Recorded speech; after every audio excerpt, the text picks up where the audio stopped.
Now, I want to address a very serious suspicion that is likely bubbling up in the back of your mind. It is the suspicion of the Puritan, the schoolmaster, and the efficiency expert that lives inside all of us. This voice says, "Alan, this sounds lovely, very poetic. But if I really live this way, if I sail without a destination, if I just float, won't I become lazy? Won't I just sit on a rock and rot? Won't civilization collapse if everyone just dances?" This is the great fear of the Western world. We are terrified that if we do not hold a whip over our own backs, if we do not constantly threaten ourselves with the stick of poverty or failure, we will simply do nothing. We believe that energy requires force.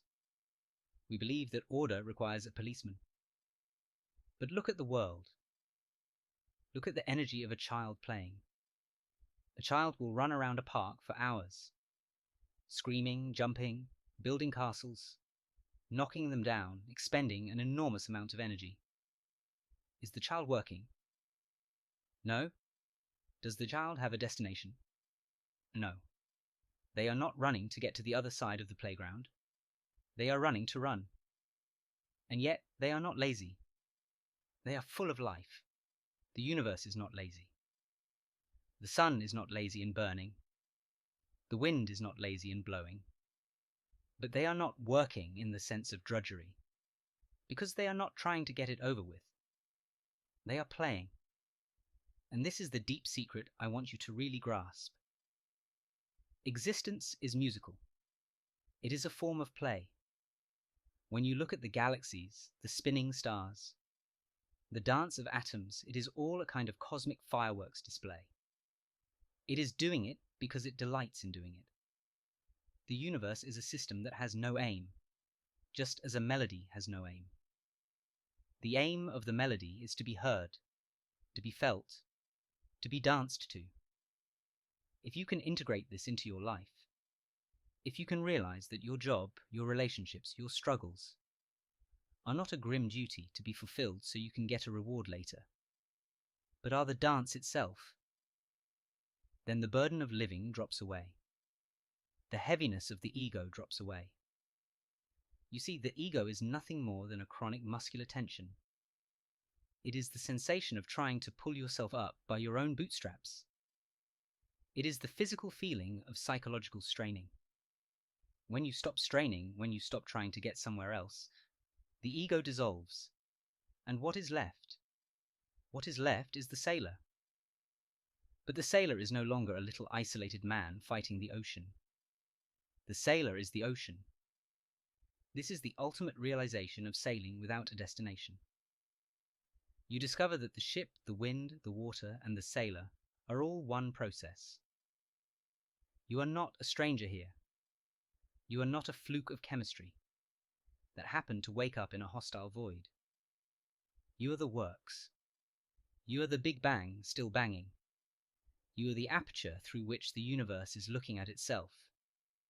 And when you know that, I mean really know it, not just intellectually, but feel it in your bones, then you are free. You are free to play the game of life with a certain lightness. You can still have plans. You can still steer the ship. You can still aim for a port. But you know that the port is not the point. If a storm blows you off course, you don't panic. You say, so we are going this way now. How interesting.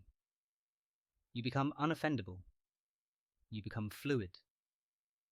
You become like water, which always seeks the lowest point, the path of least resistance, and yet in doing so wears down the hardest rock.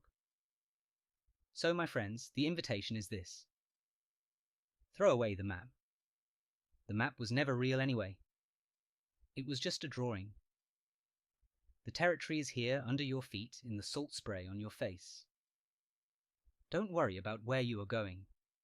You cannot go wrong because there is no wrong. There is only the unfolding of the pattern. And you are the pattern. Stop asking, what is the meaning of life? As if it were a riddle with an answer at the back of the book. The meaning of life is just to be alive. It is so plain and so obvious and so simple. And yet everybody rushes around in a great panic, as if it were necessary to achieve something beyond themselves. There is nothing beyond yourself.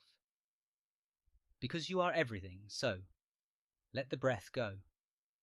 Let the tiller slip in your hand just a little. Feel the rhythm of the swell. Watch the wake fading behind you, dissolving into the past, and realize that you are standing on the prow of the eternal now, cutting into the mystery, moment by moment by moment. And in this aimlessness, you will find the only thing worth finding. You will find yourself.